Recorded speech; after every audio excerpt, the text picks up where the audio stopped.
No Brasil, João Cristofolini. Em Dubai, Gustavo Carriconde.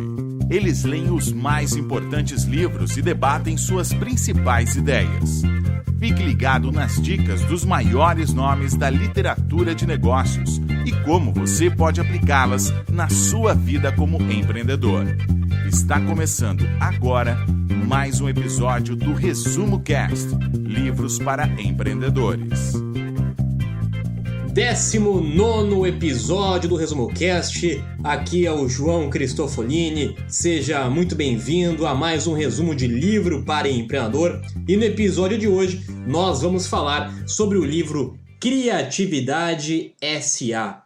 Superando as forças invisíveis que ficam no caminho da verdadeira inspiração, do autor Ed Catmull. Criatividade S.A. é um manual para todos os que buscam incessantemente por originalidade, e o primeiro livro a oferecer uma viagem sem limites ao centro da Pixar, que deu origem a alguns dos filmes de animação computadorizados de maior sucesso já produzidos. É, no fundo, um livro sobre como desenvolver uma cultura criativa. Por quase 20 anos, a Pixar domina o mercado de animações, tendo produzido filmes adoráveis como Toy Story, Monstros S.A., Procurando Nemo, Os Incríveis, que bateram recordes de bilheteria e acumularam mais de 30 premiações do Oscar. A alegria das narrativas, as tramas inventivas, a autenticidade dos sentimentos. Neste livro, Catmull revela as ideias e técnicas que fizeram da Pixar uma instituição tão admirada e tão lucrativa. Vamos extrair os principais insights da criatividade, da cultura inseridas dentro da Pixar e como você pode utilizá-las no seu negócio e no seu dia a dia. Seja muito bem-vindo a mais um episódio do Resumo Cast que começa agora.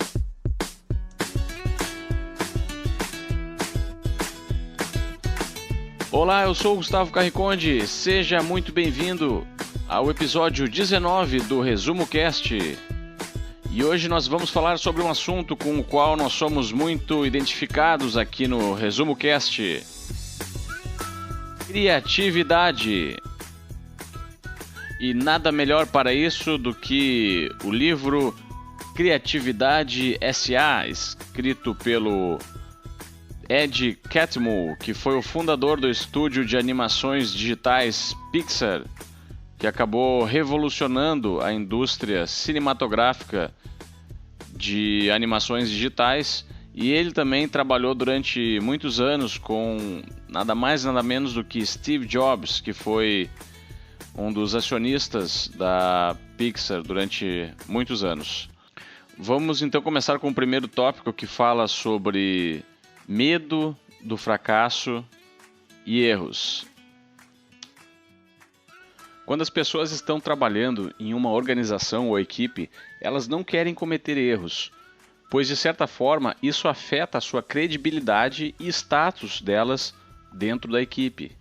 O autor descreve que em momentos em que novos softwares foram introduzidos na Pixar, a maioria dos funcionários se recusava a aprender como eles funcionavam, mesmo que fosse para aumentar a sua eficiência e produtividade, pois eles tinham medo de cometer erros operando algo que não estavam acostumados.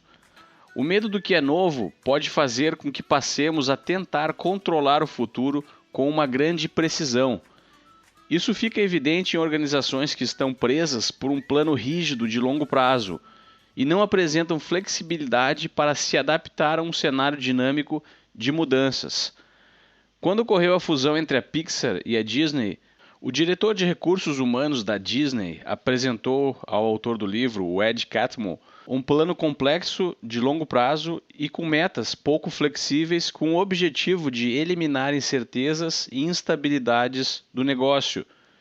O autor sabia que a criatividade da sua empresa, a Pixar, que era a principal forma de criar valor no seu negócio, iria sofrer um grande prejuízo e recusou-se a assinar o plano da Disney.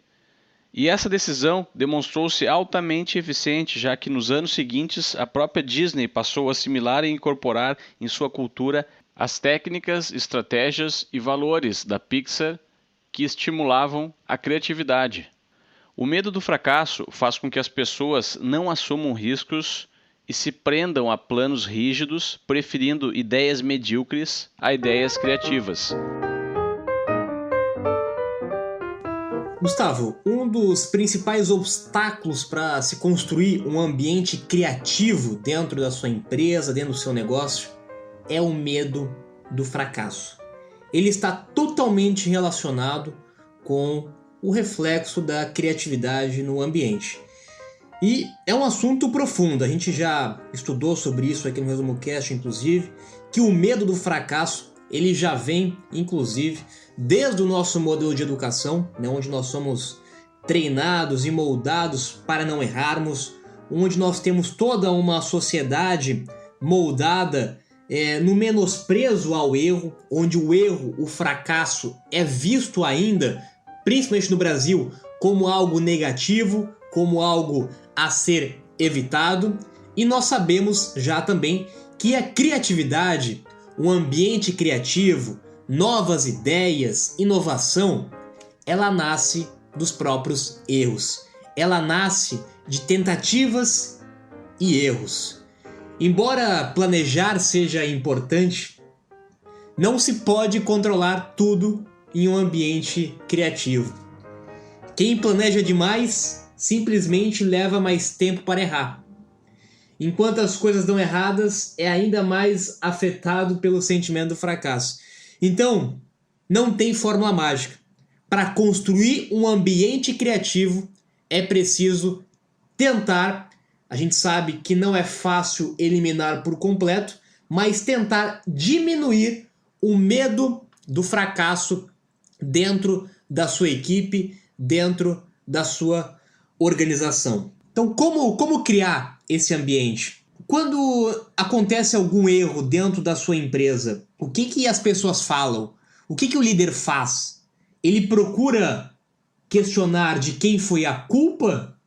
Ou as pessoas se reúnem para descobrir as causas dos problemas que poderiam ser evitados? Geralmente, quando acontece um erro dentro de uma empresa, a primeira coisa a ser feita é descobrir quem foi o culpado.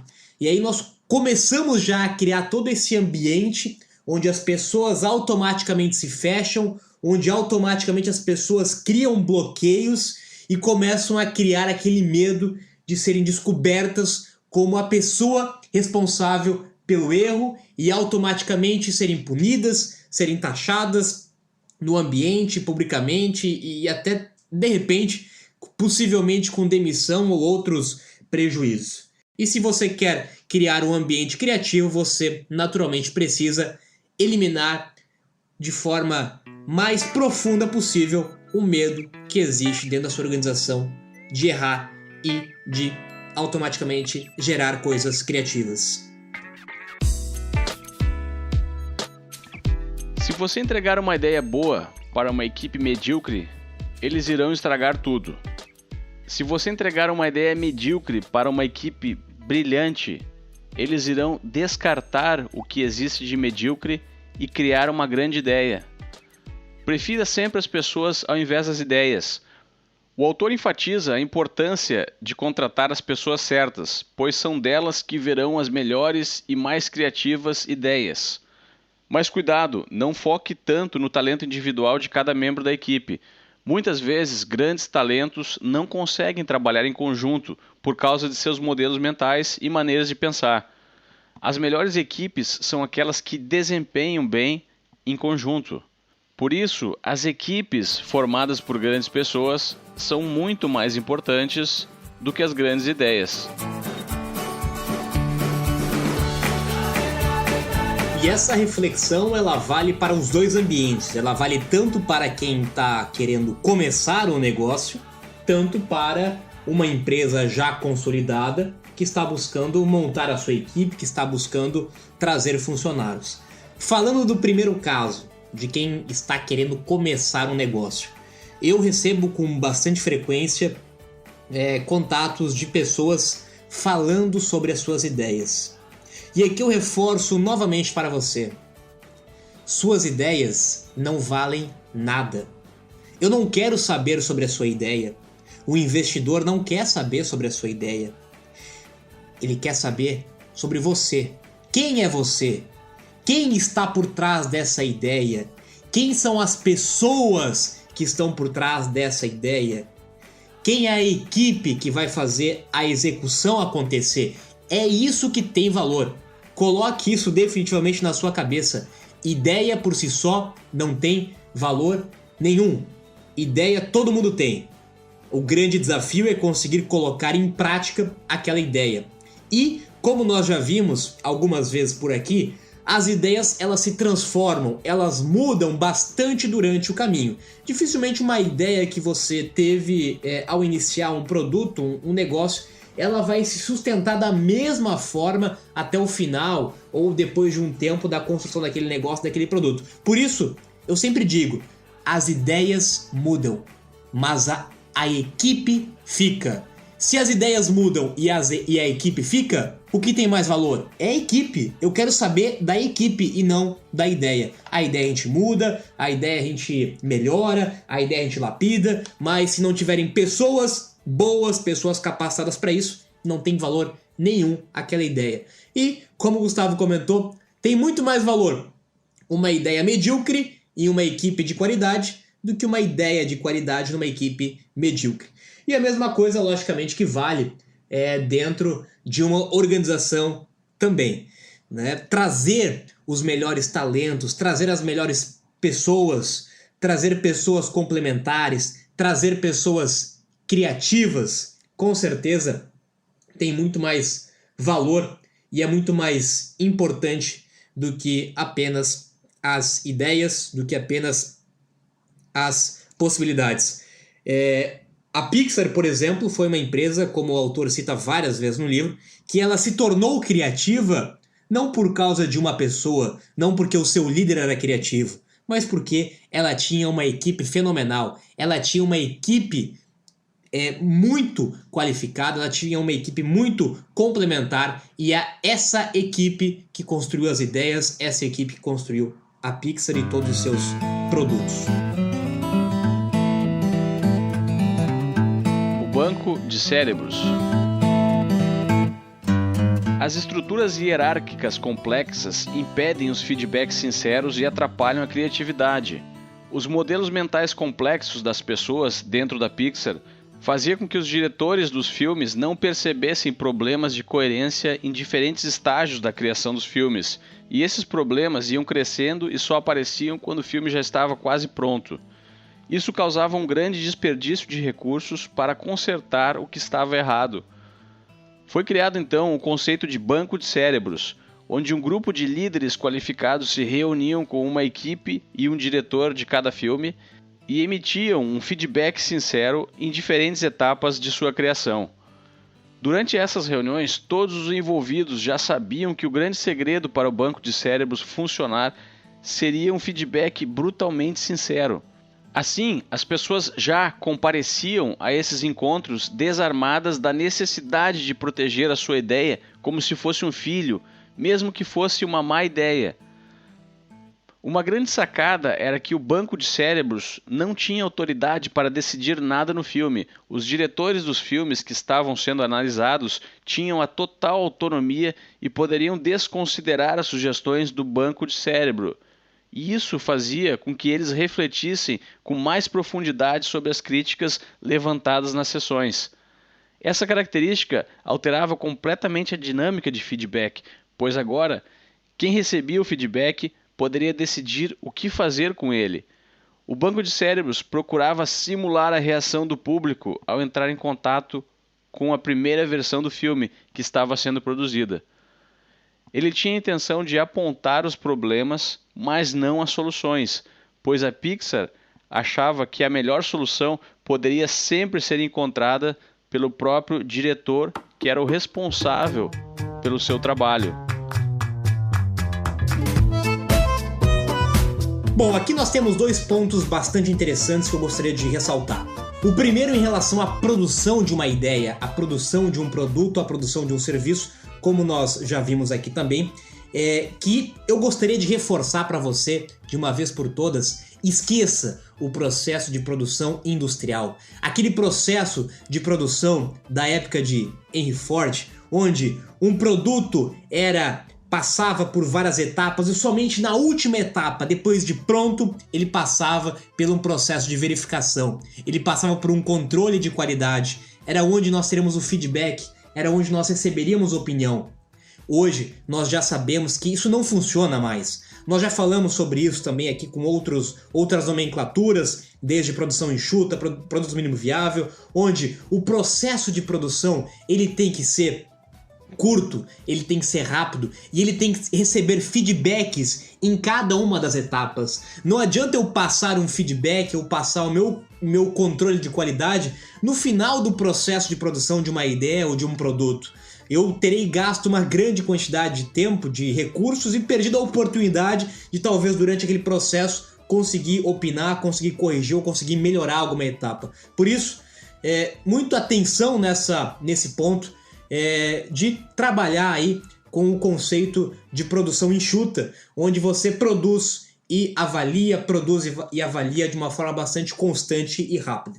E o outro ponto, também muito importante, em relação aos feedbacks. Esse aqui é um assunto realmente bastante interessante.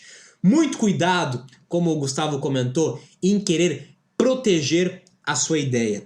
Isso é muito comum e eu vivencio isso com muita frequência nos meus negócios, inclusive também, onde naturalmente quando nós começamos a expor a nossa ideia a outras pessoas, né, a um grupo de pessoas, você começa a perceber que muitas das vezes a sua ideia não vai ser aceita, a sua ideia não vai ser a melhor ideia e a importância que é ouvir o feedback de outras pessoas.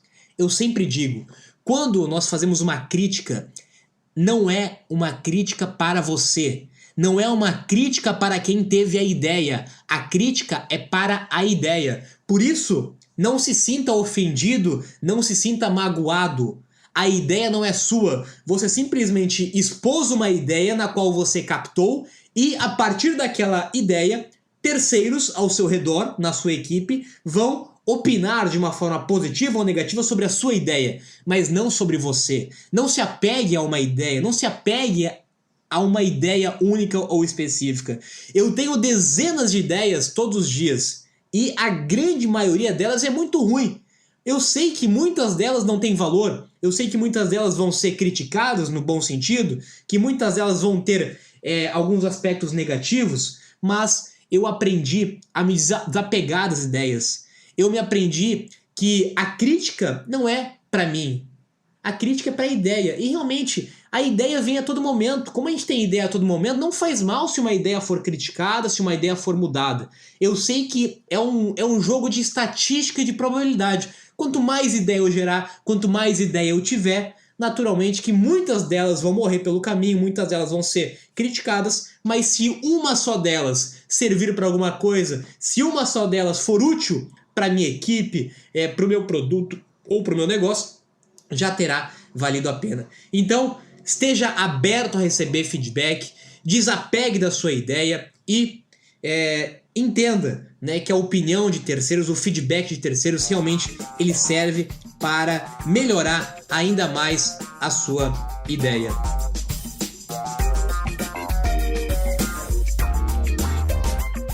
Alguns negócios ou empresas, ou até mesmo ideias, parecem que sempre estão sofrendo com a má sorte e acontecimentos externos que fogem ao controle das pessoas que os gerenciam. Já outros negócios parecem que contam com a sorte desde os primeiros dias de lançamento e passam a crescer de forma rápida e exponencial.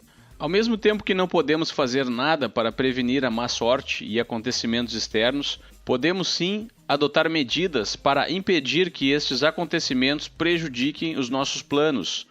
Um método que o autor incorporou na Pixar é de adotar técnicas de recuperação quando um fracasso acontece, ao invés de tentar evitar o fracasso a todo custo. Os trabalhos na Pixar são desenvolvidos por fases e diversas equipes fornecem o seu feedback ao longo do processo. Isso cria um ambiente parecido com o estilo da Toyota, onde qualquer trabalhador, até mesmo aqueles que estão no chão da fábrica, podem apertar um botão e parar toda a linha de produção caso um erro grave seja detectado. O papel de um gestor não é evitar o risco a todo custo, mas sim certificar-se de montar uma estrutura capaz de recuperar a empresa no caso de um fracasso. E Gustavo, perceba que quando uma empresa trabalha com esse conceito que você usou o exemplo da Toyota, né? Inclusive a Toyota é uma das precursoras de todo esse modelo que nós falamos tanto hoje, e está tanto em evidência hoje, da startup enxuta. Começou no processo de produção da Toyota a entender esse novo modelo de produção. E quando uma empresa entende isso, como uma empresa adota isso, o risco do fracasso, ele automaticamente passa a ser muito menor. Quando você trabalha com ciclos pequenos, quando você trabalha com etapas, quando você trabalha na forma, como você mesmo comentou, onde toda a equipe, naquele momento onde detectou um erro, pode se reunir, pode corrigir, pode consertar, é muito mais barato, é muito menos arriscado do que você apostar, do que você investir uma grande quantidade de tempo, uma grande quantidade de recursos e descobrir que aquilo não deu certo, descobrir que aquilo foi um grande fracasso depois de muito tempo. Então, um dos papéis do líder, um dos papéis do gestor para minimizar o risco dentro de um ambiente criativo é, de fato, dividir esse ambiente, dividir os seus projetos em pequenas etapas, em pequenos ciclos e mensurar esses ciclos constantemente, avaliar, monitorar esses ciclos constantemente, porque quando ele monitora em pequenos ciclos, é muito mais fácil ele mudar, é muito mais fácil ele consertar, e mesmo se ele tiver que abortar completamente aquela ideia, ele vai ter investido uma quantidade de tempo, de recurso menor do que se esperasse todo o processo de um ciclo, todo o processo de uma produção, e aí sim o seu risco, o seu fracasso seria muito maior. O bebê feio e a fera faminta. Na década de 90, os estúdios da Disney eram produtores de grandes filmes animados de sucesso, como A Pequena Sereia, A Bela e a Fera, O Rei Leão e outros. Nessa época, a Pixar assinou um contrato para desenvolver um sistema gráfico e criar conteúdo para a Disney.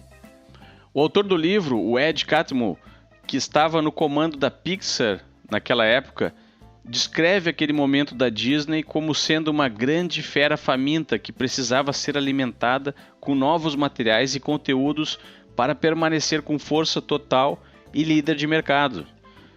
Nesse contexto, onde a Pixar tinha como um de seus clientes a Disney, que era a fera faminta, o autor descreve que ele produzia para sua cliente um material inicial que ele chamava de bebê feio e que estava longe de ser bonito.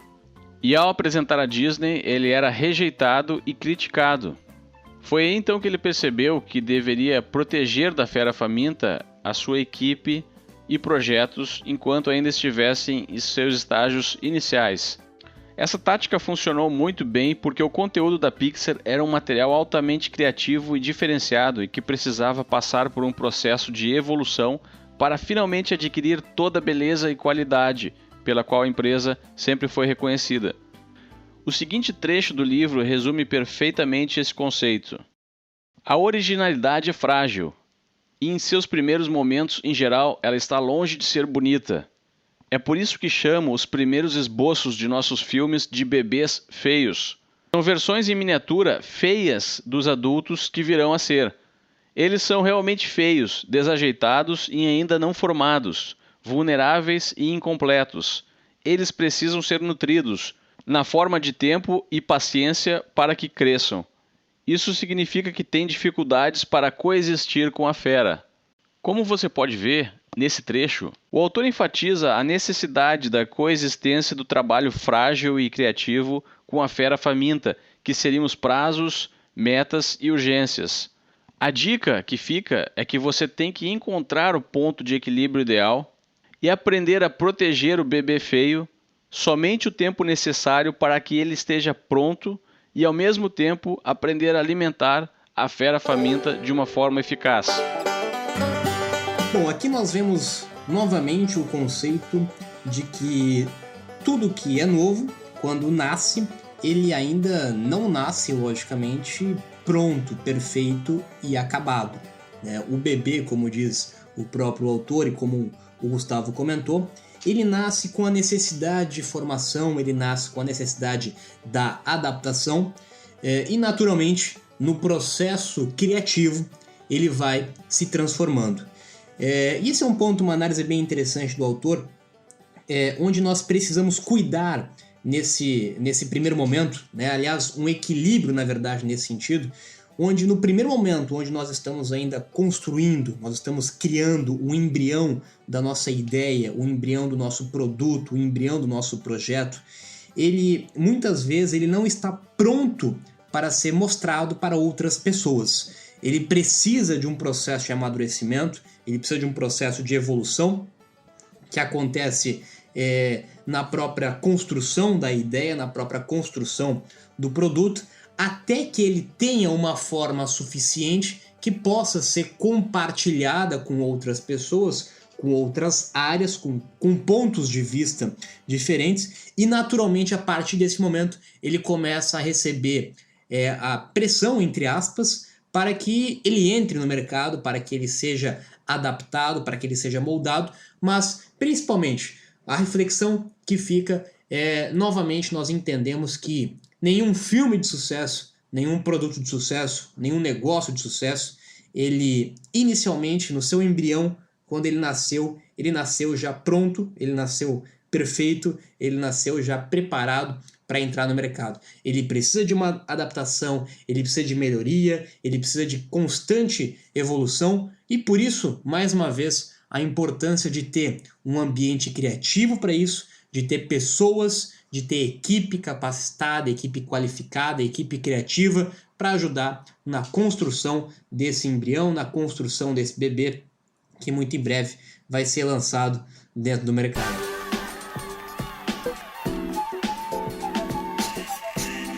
Quando o Walt Disney faleceu, os funcionários da Disney achavam que não sobreviveriam sem a maior mente criativa da empresa e passaram a perguntar-se, diante de cada situação ou desafio, o que faria o Walt Disney para lidar com esse problema. Mas logo perceberam que o efeito provocado estava sendo o oposto, e ao invés de soluções criativas, as soluções estavam sempre presas ao universo que já existia. Steve Jobs, que conviveu 25 anos com o autor e também foi o maior acionista da Pixar durante muitos anos, estava ciente dessa analogia, pois os seus próprios funcionários também se perguntavam algumas vezes o que Steve Jobs faria. Ainda em vida, ele pedia ao pessoal da Apple e da Pixar que não repetissem essa frase, pois ela sempre remetia a um pensamento regressivo, ao status quo, e a tudo aquilo que havia sido criado até então. As equipes que frequentemente se perguntam como grandes mentes e grandes pensadores resolveriam os seus problemas, apresentam um temor generalizado de mudanças e uma falta de ousadia. Por isso, tenha em mente que o seu ecossistema e os seus desafios são únicos e dependem de um espírito empreendedor e criativo, comprometido com a sua realidade. É preciso sempre executar e ousar, questionando as convenções pré-estabelecidas e buscar sempre inovação e criação de valor. Gustavo, acho que esse é um assunto realmente muito importante que nós estamos vivendo com uma grande frequência nos dias de hoje e eu vou trazer ele para um paralelo aqui também de provavelmente quem acompanha o Resumo Cast, que também gosta de buscar informação, gosta de estudar sobre outros empreendedores, gosta de ler livros sobre empreendedores, gosta de ouvir os episódios do Resumo Cast.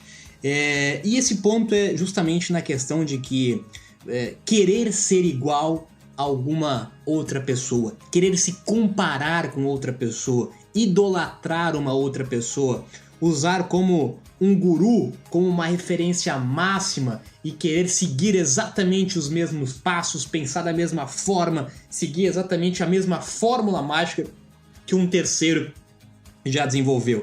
Isso, infelizmente, nós estamos vendo com uma grande frequência nos dias de hoje, dentro desse mercado de empreendedorismo, onde nós vemos a todo momento novos gurus surgindo, fórmulas mágicas aparecendo, receitas de sucesso. E novamente, eu deixo aqui novamente essa mensagem para você, assim como a gente viu o que o Gustavo comentou em relação a Steve Jobs, assim como o pessoal da Disney fez em relação ao a morte do Walt Disney.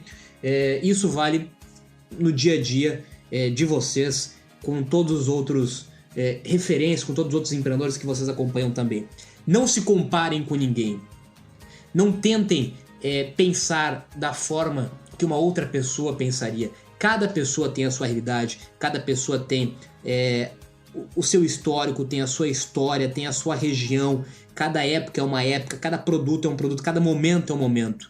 Quando nós estudamos empreendedorismo, quando nós falamos de negócio, nós usamos referências, nós tentamos aprender com outras pessoas, nós tentamos aprender com o erro de outras pessoas, mas de maneira alguma nós tentamos ou queremos ser iguais a outras pessoas. Então, muito cuidado ao buscar informação, ao absorver informação ou a idolatrar gurus e empreendedores e querer ser igual a essas pessoas, querer ter um negócio no mesmo segmento, querer criar o mesmo produto, querer fazer tudo da mesma forma com aquela pessoa fez. Tenha muita cautela nesse sentido, aprenda a absorver o que de bom existe em cada pessoa. Todo mundo tem algo a ensinar, todo mundo tem algo a compartilhar, mas não esqueça da sua identidade, não esqueça da sua personalidade, das suas características que são únicas. Cada um tem a sua característica, cada um tem a sua missão, cada um tem a sua forma de pensar, cada um tem a sua realidade.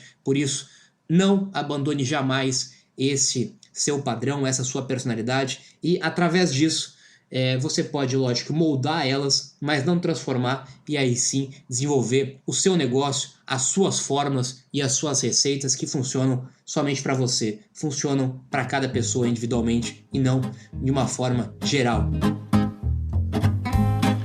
A principal ideia desse livro é que existem muitos obstáculos que impedem a criação de um ambiente criativo, mas também existem muitas coisas que podem ser feitas para remover esses obstáculos, tanto em uma startup quanto em uma grande corporação que depende da criatividade para gerar o seu valor.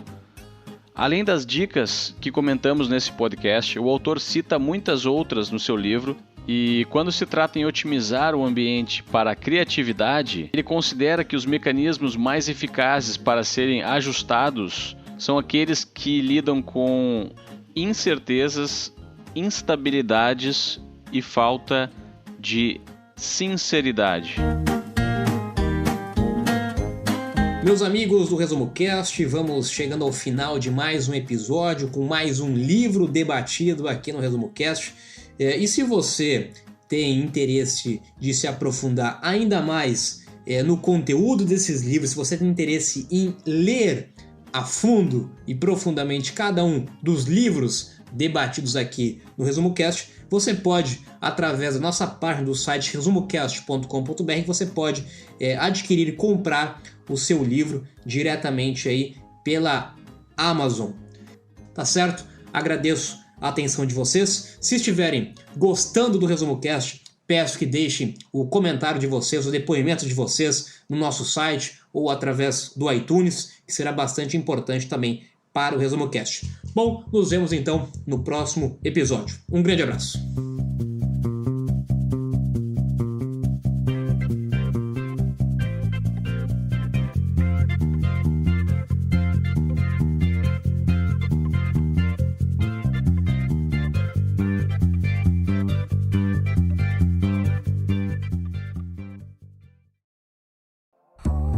Se você gosta de assistir vídeos gratuitos sobre livros para empreendedores, sabia que já estão disponíveis no canal do YouTube do Resumo Cast os resumos dos livros em vídeo dos últimos episódios da temporada 3? Basta abrir o seu aplicativo do YouTube ou o site do YouTube no seu computador e procurar pelo nosso canal digitando Resumo Cast. Te vejo por lá.